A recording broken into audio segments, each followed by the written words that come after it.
Boa noite, meus irmãos, a graça e a paz do nosso Senhor Jesus Cristo. Amém. Muito bom estar com os irmãos, mais um domingo.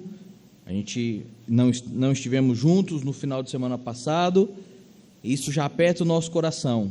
É muito bom estar em casa e estar cultuando com os irmãos.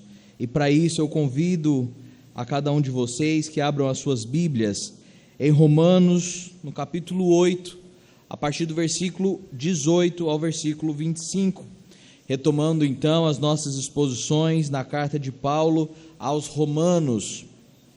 Havíamos feito uma pausa estratégica e agora retomamos então a exposição da Santa Palavra do Senhor na carta aos Romanos. Romanos 8, a partir do versículo 18.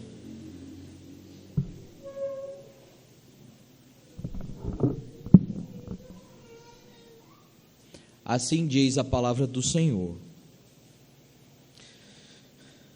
Porque para mim tenho por certo que os sofrimentos do tempo presente não podem ser comparados com a glória a ser revelada em nós.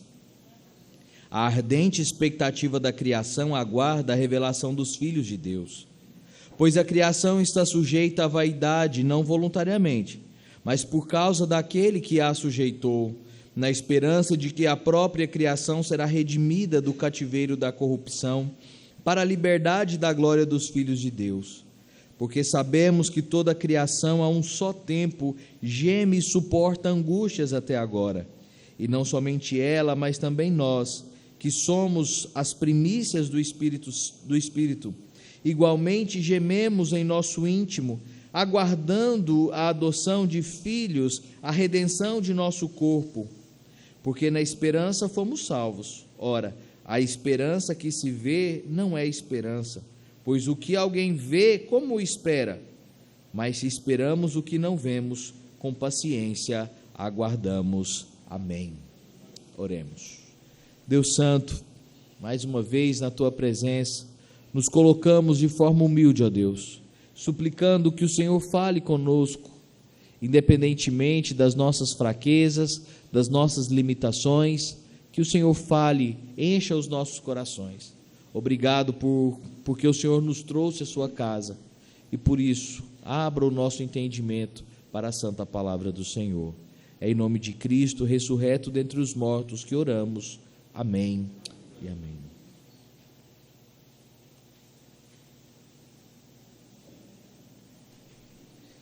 Comentávamos pela manhã, falávamos, em algum momento da nossa escola dominical, acerca da gravidez. Eu não dei à luz, meus irmãos, mas acompanhei a gravidez da Ludmila com Heloísa. A maioria de nós aqui, das nossas irmãs, experimentaram a dádiva da gestação. Nós, maridos, acompanhamos todo o sofrimento que as nossas esposas passam durante aqueles 9 meses, em que então percebemos os nossos filhos se desenvolvendo de forma extraordinária dentro da barriga. Cada posição ruim de dormir, a cada enjoo, a cada estria, a cada vômito, a cada momento especial da gravidez, dificuldades infinitas. Mas é exatamente naquele momento, no ápice de todo o sofrimento da gravidez, quando a mulher está ali em meio a contrações, sentindo as dores do parto,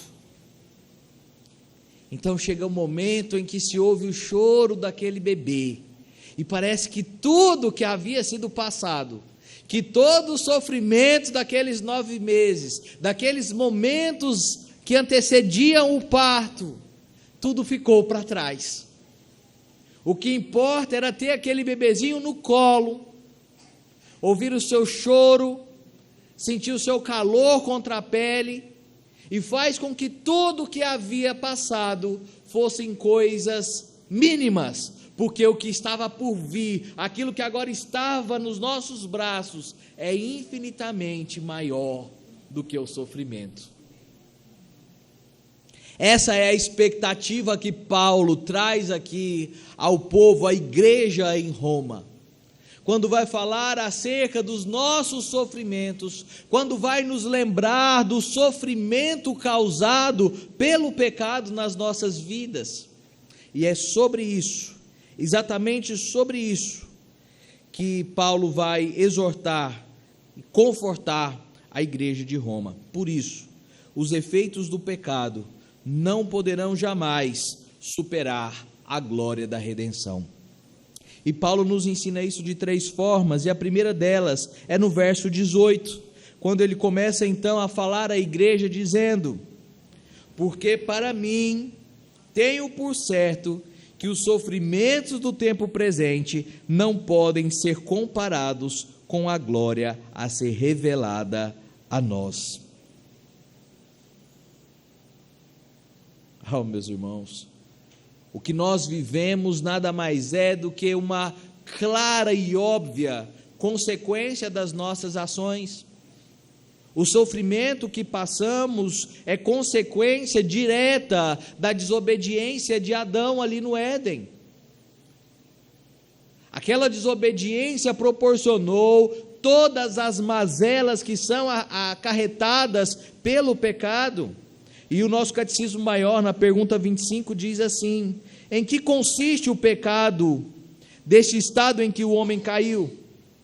O pecado deste estado em que o homem caiu consiste na culpa do primeiro pecado de Adão, na falta da retidão na qual este foi criado e na corrupção da natureza pela qual se tornou inteiramente indisposto, incapaz e oposto a todo o bem espiritual e inclinado a todo o mal, e isso continuamente, o que geralmente se chama pecado original, do qual procedem todas as transgressões atuais.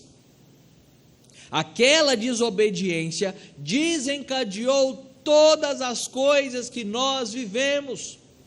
Aquela desobediência de Adão fez com que as nossas vidas estivessem totalmente inundadas de corrupção. E nós somos muito demagogos ou muito hipócritas quando nós olhamos para a TV Senado ou quando nós olhamos para a época eleitoral e acusamos os nossos políticos de serem corruptos. Muitos deles são. E nós que votamos neles? E nós que furamos o sinal vermelho, nós que furamos a fila do SUS, nós que furamos a fila do banco, nós que fazemos qualquer tipo de mutreta para obter favor, fechamos os olhos para a nossa própria situação, mas isso faz parte de uma vida repleta das consequências da queda, do pecado. As nossas ações estão totalmente opostas à vontade do Senhor. O nosso desejo é contrário à vontade do Senhor. E por esse motivo, nós temos padecido, por esse motivo, nós temos experimentado coisas que não eram para nós experimentarmos, como a morte. Acabamos, hoje vai fazer 8 dias, que sepultamos a nossa irmã Zezé, que está com o Pai, glórias ao Senhor por isso, mas experimentou a morte carnal por conta do pecado. Sendo assim, ainda no Catecismo Maior, na pergunta 28, diz assim: quais são as punições do pecado neste mundo? As punições do pecado neste mundo são ou interiores, como cegueira de entendimento, sentimentos depravados, fortes ilusões, dureza de coração, remorso na consciência e afetos baixos, ou exteriores, como a maldição de Deus sobre as criaturas por nossa causa e todos os outros males que caem sobre nós, em nossos corpos, em nossos bens, em relações e empregos, juntamente com a morte. Tudo isso aqui veio no combo do pecado. Quando nós enfrentamos as dificuldades de relacionamento no seio familiar, é por conta do pecado. Quando nós enfrentamos dificuldade no nosso ambiente de trabalho, é o pecado. Quando nós temos preguiça de vir à casa do Senhor e somos omissos, é pecado, meus irmãos. Quando passamos por enfermidades, quando padecemos e sofremos nesse mundo, as injustiças, as perseguições, os homicidas, estes são os efeitos que o pecado causam a nós. Mas Paulo, entendendo as verdades do Evangelho, olhando para a situação de uma forma panorâmica, e não de uma forma egoísta, como geralmente nós temos olhado, e olhando para as nossas vidas reclamamos, murmuramos: por que comigo, Senhor? Porque eu que sou um homem tão bom, um pai exemplar, porque eu, Senhor? E nos esquecemos do estado de miséria, de pecado e corrupção que nós enfrentamos por causa do pecado. Mas Paulo, olhando para tudo, descansado na palavra do Senhor, ele é certeiro ao dizer que por mim tenho por certo que todas essas arguras que nós vivemos nessa terra, todos os sofrimentos não podem se comparar, não podem minimizar do que está por vir. Da mesma forma que todo aquele sofrimento que as nossas mulheres passam durante 9 meses para darem à luz, e aquilo é minimizado pelo choro daquele bebê, nada do que passamos nessa terra, nenhum tipo de sofrimento pode ofuscar a glória do novo céus e da nova terra. Aquilo que está por vir, meus irmãos, é algo tão glorioso, tão esplêndido, que nós não temos como mensurar. E sendo assim, quando olho para os meus sofrimentos, quando você deve olhar para os seus sofrimentos, você deve ter a convicção de que nada do que você passe, de que todo o sofrimento que você venha a sofrer, não se compara aos sofrimentos que o seu Salvador levou e suportou por você na cruz do Calvário. E por esse sofrimento você obteve vida, e vida em abundância. O que faz com que Paulo tenha a convicção, a certeza de que o que está por vir supera, e supera em muito, todas as nossas adversidades. A redenção comprada em Cristo Jesus é maior do que qualquer mal que possamos sofrer nesse mundo. As consequências do pecado não são maiores do que o ato de redenção proporcionado por Cristo Jesus, porque onde abundou o pecado, superabundou a graça do Senhor. Por isso, meus irmãos, o que nos aguarda, o que está por vir, é muito maior do que temos sofrido nessa vida. Isso deve nos trazer esperança, alegria e determinação de que mesmo em meio aos sofrimentos, devemos continuar seguindo os passos do Senhor Jesus Cristo. Mas há uma segunda questão a ser vista nesse texto, meus irmãos, que de fato aquilo que está por vir é grandioso. A promessa de redenção foi dada mesmo em meio ao turbilhão do primeiro pecado ali no Éden, porque o Senhor ali mesmo trouxe esperança ao homem, instaurando o novo pacto, o pacto da graça. Mas entendam que naqueles 6 dias de criação, o Senhor Deus, o Deus Todo-Poderoso, fez tudo, e tudo muito bom.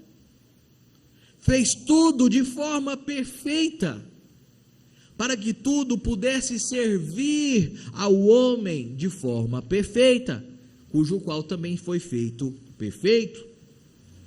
Mas agora nos versículos 19 a 22, nós podemos observar que o pecado do homem atingiu toda a natureza. As consequências do pecado do primeiro Adão, elas não foram somente para a sua descendência, mas elas atingiram tudo aquilo que o Senhor havia criado muito bom. A tal ponto, meus irmãos, do Senhor destruir tudo aquilo que Ele havia criado, quando então manda o dilúvio para que pudesse purificar a terra. Mas o homem ainda continuava no estado de pecado. E Paulo então vai dizer, aqui a partir do versículo 19: a ardente expectativa da criação aguarda a revelação dos filhos de Deus. Aqui nós precisamos compreender quem são aqueles que de fato anseiam pela volta do Senhor. Que expectativa da criação é essa que aguarda de uma forma tão extraordinária? A expressão, a tradução aqui, para que fique claro, é como quando chega na hora, por exemplo, de você dar alimento à sua criação, aos seus animais. Geralmente eles sabem a hora que vão ser alimentados, e eles já ficam ali na expectativa. E quando eles ouvem o dono, o seu cuidador chegar, é como se eles esticassem o pescoço, como se eles estivessem ansiosos para o que estava por vir. A expressão, a ideia é essa aqui, que a natureza literalmente está de pescoço esticado, para saber quem são aqueles que são de fato os filhos de Deus. Isso, meus irmãos, é muito simples de entender, porque no grande e terrível dia do Senhor, será revelado a nós algo que não tem como entendermos agora. Quem são os verdadeiros, os legítimos membros da igreja invisível do Senhor? Eu olho e graças a Deus a igreja é sempre cheia, mas a própria palavra do Senhor vai dizer que mesmo entre nós haverão aqueles que serão joio, que nem todo aquele que chama Senhor, Senhor entrará no reino dos céus, mas quando Ele voltar, somente aqueles que forem verdadeiramente filhos de Deus, que forem genuinamente escolhidos, poderão vislumbrar dessa glória que está por vir. E o versículo 20 então continua, 20 até o 22. Pois a criação está sujeita à vaidade, não voluntariamente, mas por causa daquele que a sujeitou, na esperança de que a própria criação será redimida do cativeiro da corrupção, para a liberdade da glória dos filhos de Deus. Porque sabemos que toda a criação a um só tempo geme, porta as angústias até agora. Quem é, meus irmãos, essa criação que está sujeita a todo o mal? Nós poderíamos pensar muito bem que poderiam ser os anjos bons, que estão no céu dos remanescentes, mas não é sobre eles que o texto está dizendo, porque eles não foram corrompidos e nem podem mais ser. Aqueles que se rebelaram já foram expulsos, então não é esta criação que geme. Poderíamos falar dos anjos caídos ou até mesmo de Satanás, mas não há salvação para Satanás, ele já está condenado, a sua sentença já foi proferida juntamente com os anjos que caíram com ele. Poderíamos falar que são aqueles que não foram eleitos, mas também não é sobre isso que o texto está dizendo, porque os que não são eleitos também já estão condenados. E nem tampouco poderíamos falar que essa criação que geme são os eleitos do Senhor, porque a partir do versículo 23 eles serão qualificados. O que o texto está dizendo aqui é a subcriação, é aquela criação dos 5 primeiros dias, onde Deus havia preparado tudo de forma extraordinária, para que o homem pudesse cumprir os seus mandatos de forma exemplar. Deus deu toda a natureza ao homem, para que ele pudesse cumprir o seu mandato cultural. Ele iria trabalhar de forma feliz e alegre, porque não haveriam nem cardos nem abrolhos. Ele cuidaria dos animais de uma forma extraordinária, porque havia harmonia entre eles. O trabalho não seria penoso, haveria satisfação em trabalhar. Mas essa criação que o Senhor fez, essa criação que o Senhor de tão bom grado expressou os seus atributos extraordinários ali, está sujeita à vaidade, e não porque eles quiseram, mas é uma consequência do pecado. O Senhor Deus subjugou a natureza, a consequência do pecado de Adão. Hendrickson vai fazer a seguinte citação: toda a criação nutre ansiosa expectativa para a revelação dos filhos de Deus, porque o evento significará também glória para toda a criação. É preciso ter em mente que não foi por sua própria escolha, portanto, não foi por culpa dela que a criação se tornou sujeita à futilidade.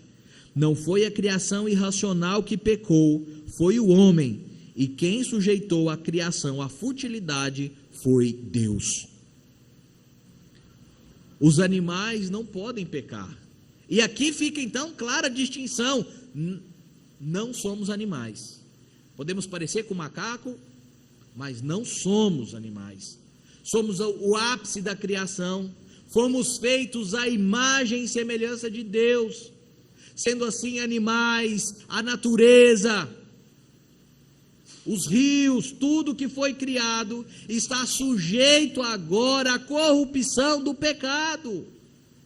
Olhem, meus irmãos, final de semana, como disse, nós estávamos ali em Cabralha, no meio da Chapada Diamantina. Meus irmãos, que lugar lindo! Se eu já gosto de Itaberaba, porque olho para todo lado e vejo as montanhas, lá é bem pertinho. Aquele friozinho gostoso, fomos até atrás de um café, que foi Deus que criou. É tudo tão lindo. Como é lindo o canto dos pássaros. Como é lindo ver o mar. Como é revigorante ficar sentado numa praia, olhando o mar, sentindo a brisa batendo no rosto. É tudo imperfeito agora. Tudo isso que contemplamos está corrompido. Haverá o dia que o Senhor voltará, e essa criação ela será redimida, e então nós veremos com totalidade o que é a perfeição de Deus. O pecado estragou, corrompeu, meus irmãos, a nossa relação com a natureza. Nós não conseguimos mais usar a madeira de forma a glorificar a Deus.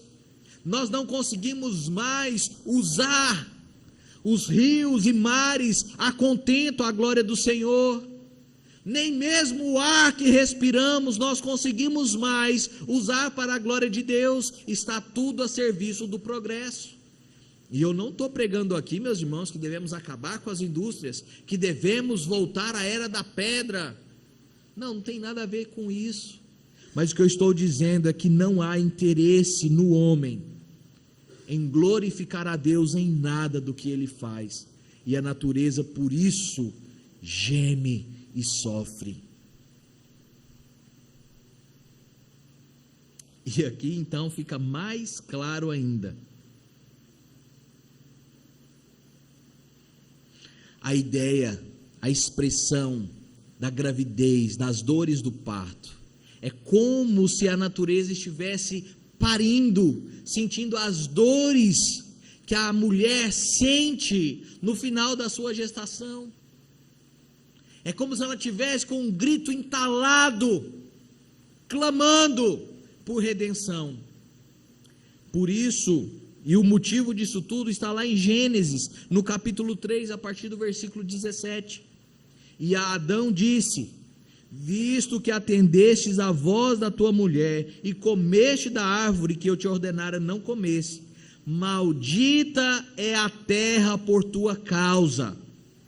Em fadigas obterá o teu sustento durante os dias da tua vida. Ela produzirá também cardos e abrolhos, e tu comerás a erva do campo.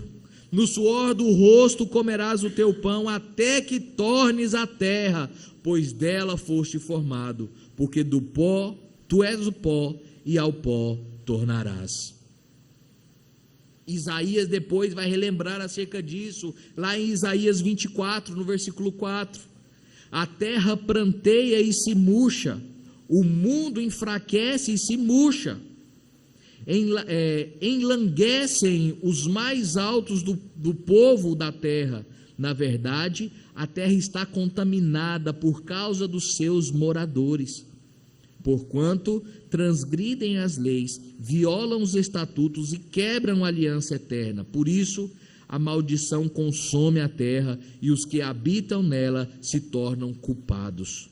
Por isso, serão queimados os moradores da terra e poucos homens restarão. Entendam que o homem sendo criado somente no final é uma demonstração de que Deus havia preparado, alicerçado todo o terreno para que o homem tivesse uma vida plena. E toda aquela estrutura que o Senhor criou, toda a estrutura maravilhosa que Deus fez, está então contaminada pelas mãos do homem.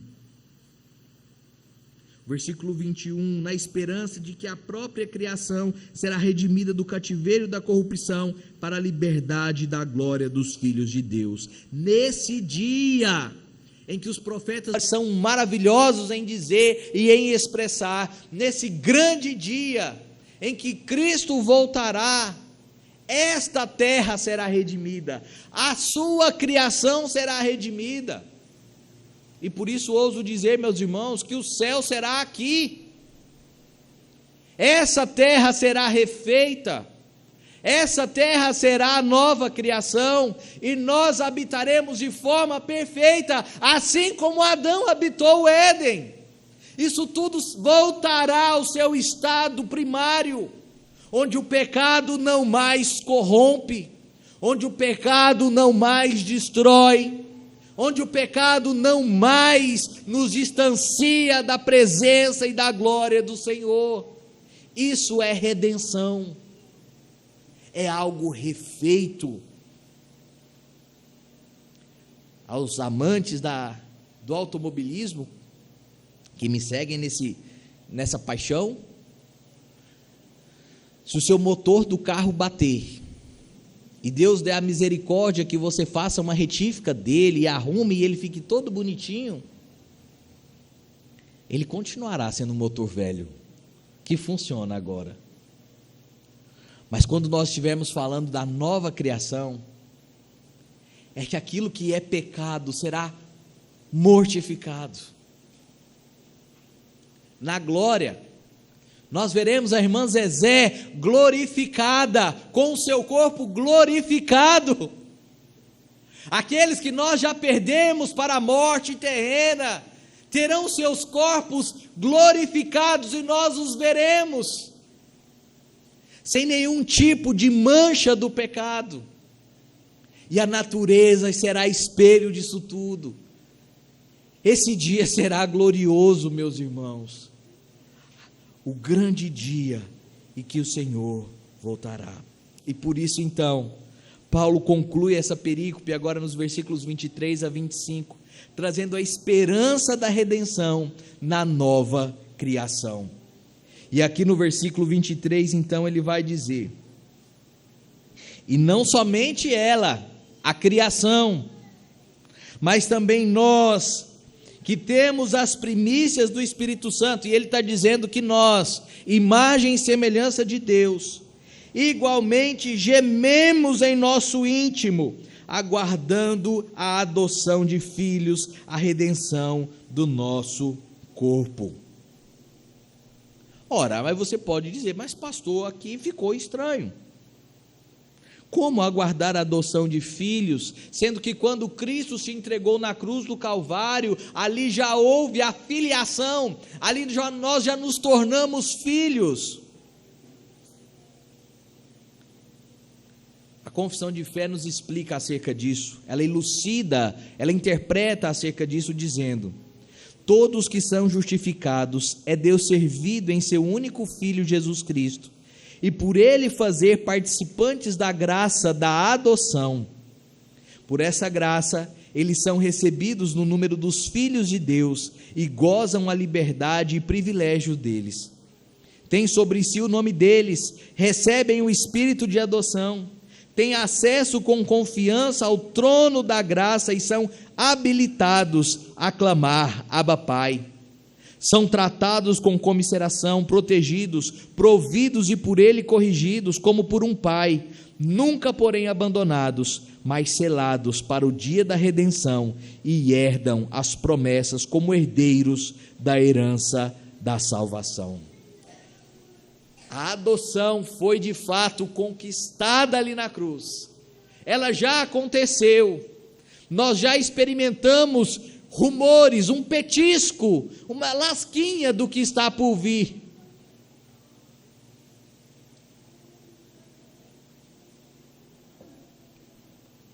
Mas tudo isso se concretizará, se consumará no grande e glorioso dia.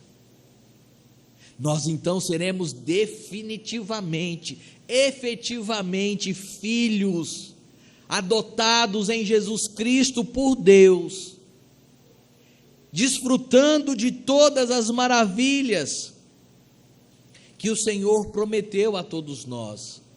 Aos que já partiram, estão em espírito com o Pai, aguardando então a ressurreição dos corpos, e então se unirão outra vez. Quem sabe Deus não nos dará o privilégio de não experimentar a morte. E se Cristo voltar agora, seria ótimo, extraordinário, veríamos a face do nosso Salvador, não mais experimentaríamos a corrupção desse mundo. Mas o dia só o Senhor sabe, e quando esse dia chegar, quando esse glorioso, extraordinário dia chegar, nós nos reencontraremos com os eleitos que já estão na glória.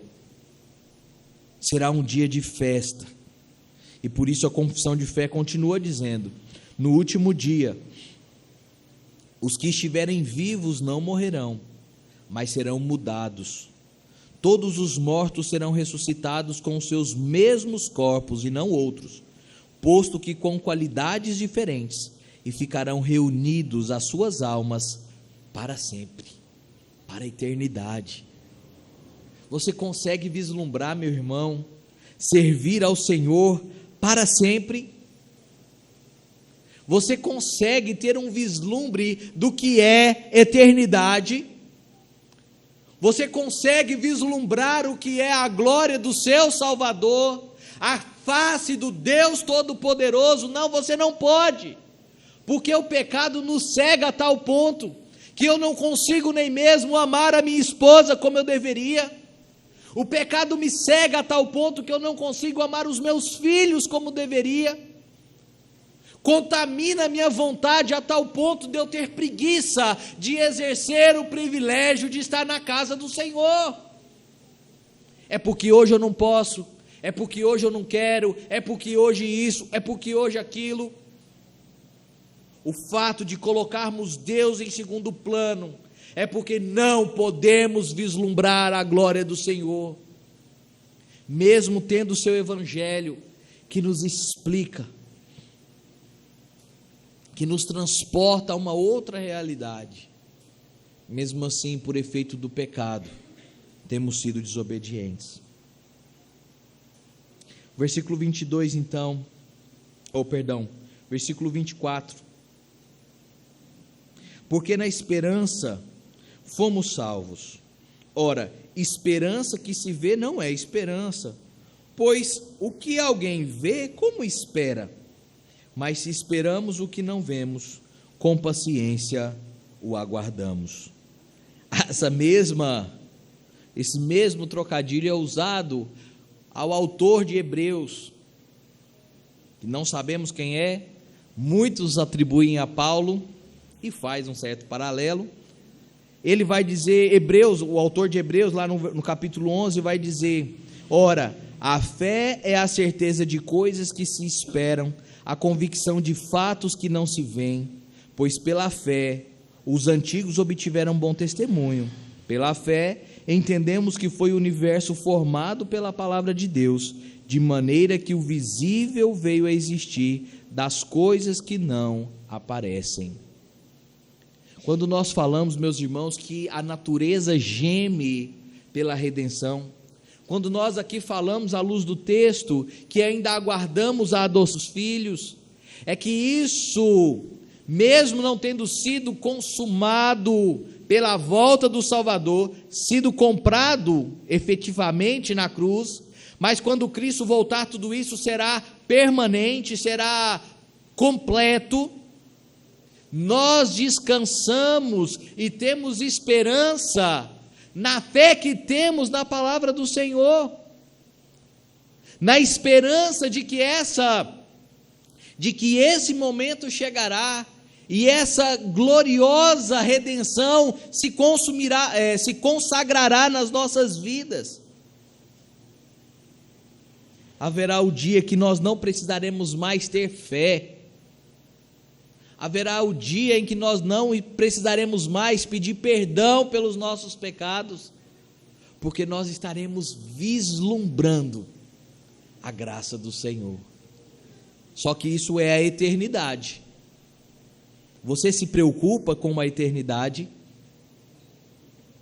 Ao meditarmos aqui em João 3,16, no ofício fúnebre da nossa irmã, fiz essa pergunta: você tem uma poupança? Você pensa na sua aposentadoria?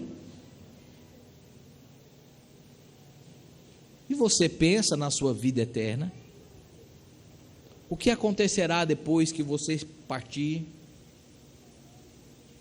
O que te espera após a última pá de cal?